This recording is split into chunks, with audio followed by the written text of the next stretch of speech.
আরজিকর কাণ্ডে সঞ্জয়ের নার্কো টেস্টের অনুমতি পেল না সিবিআই। নার্কো টেস্টের নারাজ চিকিৎসক, ধর্ষণ খুনে অভিযুক্ত সিভিক ভলেন্টিয়ার। টেস্টের জন্য সম্মতি নেই সঞ্জয়ের, তাই সিবিআই এর আবেদন খারিজ। मीरा सफेद तुरंत खुले, भरपूर झाग दे और इसकी स्मार्ट साइंस दे स्मार्ट केयर और फ्रेशनेस। मेरी चॉइस मीरा सफेद। হিন্দোল দে আমাদের প্রতিনিধি আরো বিস্তারিত বলবেন এই নিয়ে। হিন্দোল, এইটা আমাদের জানাও, কি হলো কোর্টে? শিয়ালদা আদালতে যেটা হলো যে শিয়ালদা আদালত কিন্তু সিবিআই এর যে আবেদন ছিল নার্কো অ্যানালিসিস টেস্ট, সেই টেস্টের আবেদন কিন্তু বাতিল করেছে।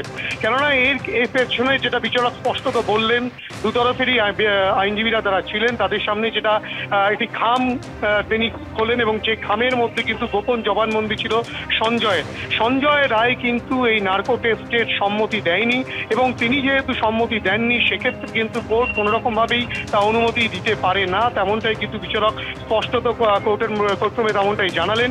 এবং সেক্ষেত্রে তিনি এটাও স্পষ্ট করে উল্লেখ করলেন যে সিবিআই যে আবেদন জানিয়েছিল যে পলিগ্রাফ টেস্টের পর তার নার্কো টেস্টের প্রয়োজন রয়েছে এবং সে কারণে তারা নার্কো টেস্টের অনুমতি চাওয়ার জন্য আদালতের দ্বারস্থ হয়েছিলেন। কিন্তু যেহেতু যাকে সেই নার্কো টেস্ট করা হবে অর্থাৎ কিনা সেই সিভিক ভলেন্টিয়ার সঞ্জয় রায়, তিনি যেহেতু সম্মতি দেননি, তিনি অস্বীকার করেছেন সেই নার্কো টেস্টের, স্বাভাবিকভাবেই কোর্টও কিন্তু সেই সম্মতি দিচ্ছে না, অর্থাৎ সিবিআই এর যে আবেদন সেই আবেদনকে নাকচ করলো শিয়ালদা আদালত। ধন্যবাদ হিন্দোল। যারা জুনিয়র চিকিৎসকেরা রয়েছেন, আন্দোলনকারীরা রয়েছেন স্বাস্থ্য ভবনের সামনে, আজকে চতুর্থ দিনে যাদের আন্দোলন পড়লো, বৃষ্টি হয়ে চলেছে, সেই বৃষ্টি মাথায় করেই ধর্ণা চালিয়ে যাচ্ছেন জুনিয়র ডাক্তাররা। পরপর 3টে দিন কেটে গিয়েছে, ভেস্তে গিয়েছে বৈঠক, এখনো অধরা রফা সূত্র, আজকে চতুর্থ দিন। তারপরেও অবস্থানে অনড় রয়েছেন আন্দোলনকারী জুনিয়র চিকিৎসকেরা।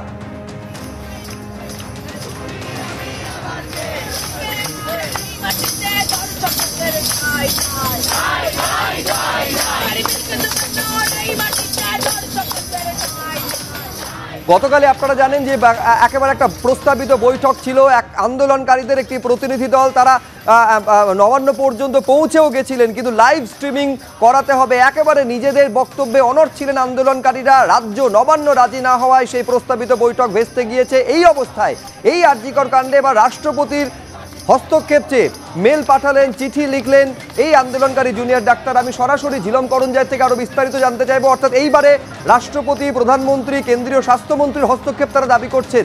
কি চাইছেন, চিঠিতে ঠিক কি বলা হয়েছে ওয়েস্ট বেঙ্গল জুনিয়র ডক্টরস ফ্রন্টের তরফে? ঝিলম,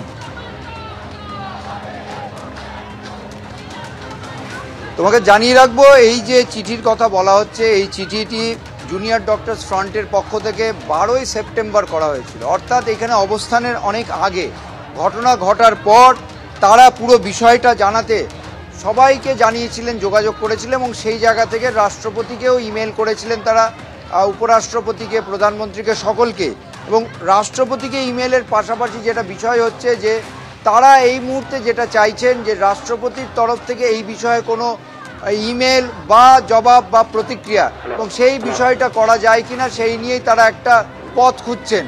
ফলে এই সময় এই রাষ্ট্রপতি চিঠি দেওয়ার বিষয়টা জানা যাচ্ছে, যদিও এটা অনেক আগে করা হয়েছিল 12 তারিখ নাগাদ।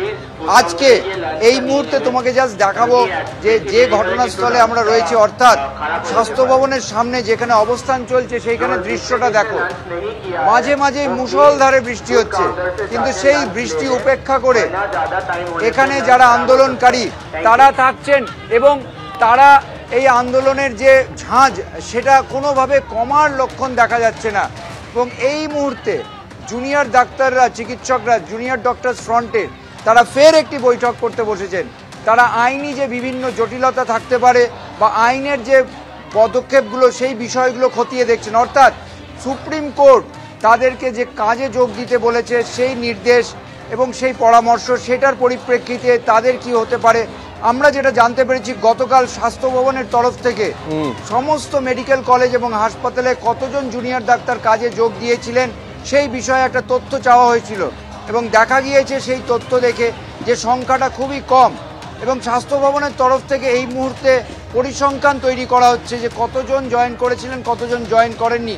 আইনি জটিলতার বিষয়গুলোও আছে, সমস্ত দিক নিয়েই জুনিয়র ডাক্তাররা জেনারেল বডি বৈঠক করছেন, কিছুক্ষণ পরে বৈঠক একেবারে সেই জেনারেল বডি বৈঠকের পর তারা কি সিদ্ধান্ত নেন সেদিকে নজর থাকবে। কিন্তু গতকাল একেবারে রাজ্যবাসী তাকিয়েছিলেন, যেখান থেকে এই জটিলতার অবসান হতে পারে একটা সম্ভাবনা তৈরি হয়েছিল গতকাল নবান্নে প্রস্তাবিত বৈঠককে কেন্দ্র করে। কিন্তু লাইভ স্ট্রিমিং করাতে হবে এই দাবিতে অনড় থাকায় শেষ পর্যন্ত ভেস্তে গিয়েছে বৈঠক।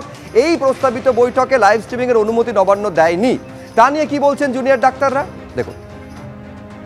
আমরা সবসময় সদর্থক আলোচনাই চাইছি, যাতে আমরা এই ধরনের যে অচলাবস্থা চলছে সেটা কাটিয়ে আমরাও চাই রোগী পরিষেবার দিকে ফিরে যেতে। কারণ আমরা যে এখানে এত 34-35 দিন বসে আছি, সেখান থেকে আমরা নিজেরা তো ট্রেনি, আমরা যে শিক্ষাটা পাই পেশেন্টদের পরিষেবা করে, আমরা নিজেরা পরিষেবা দিয়ে আমরা নিজেরা শিখতে পারি, সেই শিক্ষাটা থেকেও আমরা বঞ্চিত হচ্ছি। আমরা আন্তরিকভাবে চাইছি কাজে ফিরতে, কিন্তু আমরা যে আলোচনার জায়গাটায় যাবার চেষ্টা করছিলাম সেই জায়গাতে কিন্তু প্রশাসন মানতে রাজি হচ্ছে না। লাইভ স্ট্রিমিংয়ের যে ব্যাপারটা সেটা তো প্রথম থেকেই করা দরকার ছিল, কারণ লাইভ স্ট্রিমিং না হলে স্বচ্ছতাটা থাকবে কি করে, সবাই আমরা কি আলোচনা করছি সেটা বুঝতে পারবে। তো সেটা যেহেতু হয়নি তাই বৈঠক ভেস্তে গেল। আজ দেখি প্রশাসন কি সিদ্ধান্ত নেয়, আমরা তো আলোচনা করার জন্য সবসময় রাজি আছি। লাইভ স্ট্রিমিং সব জায়গাতেই হচ্ছে, ইভেন সুপ্রিম কোর্টের যেটা ম্যাটার চলছে সেটাও লাইভ স্ট্রিমিং হচ্ছে। এছাড়াও অনেক যত প্রশাসনিক যত মিটিং হচ্ছে সেগুলোও লাইভ স্ট্রিমিং হচ্ছে।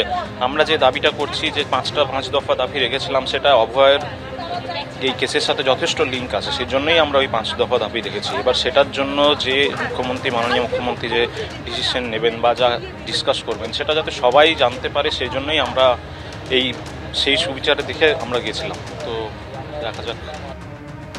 এবার জুনিয়র ডাক্তারদের উদ্দেশ্যে বাবুল সুপ্রিয় কি বলছেন, দেখুন।